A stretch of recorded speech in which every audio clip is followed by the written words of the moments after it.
Ils avaient cheminé plusieurs jours dans la plaine, et sur leur horizon revêtu de magie, cette étrange forêt avait soudain surgi.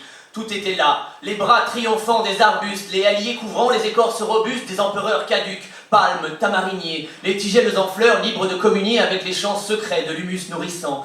Mais de ce grand réseau de feuillus frémissants, on ne distinguait rien. Ces ramées inconnues ne découpaient le ciel qu'en moutonnement nu et blanc.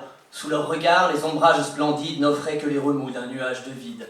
La troupe avait percé la blanche canopée et progressivement la marche des épées, des brigandines sous la nature océan fut engloutie par les étoiles du néant. Seuls les arcs argentés, coiffant les pertuisanes, ondulaient de rayons au-dessus des lianes. Les chasseurs progressaient, pas aveugles, prudents. La voix était un guide, un soutien évident lorsque la peur inonde un ventre de grisaille, lorsque soudain, devant, un souffle de broussailles, un craquement de bois, ils pointèrent les lances, les poumons aux aguets, auscultant le silence.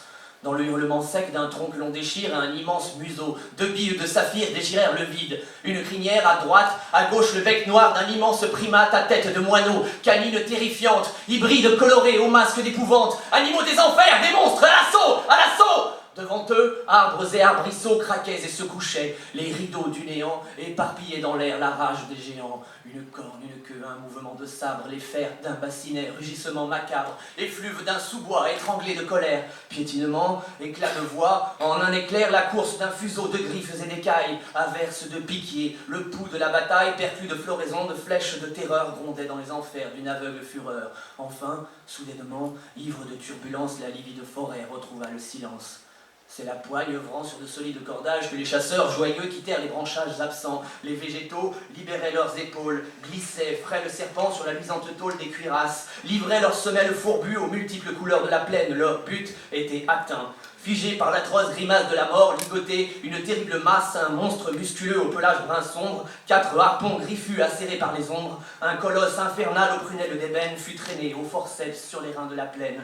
Un feu fut allumé, un camp fut établi, la horde des chasseurs, les membres affaiblis, le corps affamé par la lutte furieuse et le cœur entonnant l'aude victorieuse dévora jusqu'aux os sa proie encore chaude. On ne vit bientôt plus sur le pré d'émeraude que les tristes coraux d'un squelette blafard. Dans les replis du ciel, au-dessus des soudards repus, roulait l'écho d'un orage imminent. Le sol fut secoué d'un vent tourbillonnant et le plafond de suie, aux pesants tentacules, céda son flux de vie avant le crépuscule. La pluie, aux abris.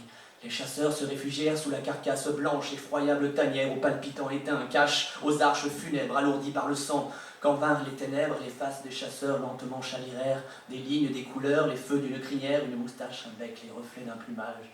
Dans l'aveugle océan des écharpes de nuit, allumant des colliers d'étincelles sans bruit, des masques monstrueux avalèrent leurs traits. Autour d'eux grandissait une étrange forêt.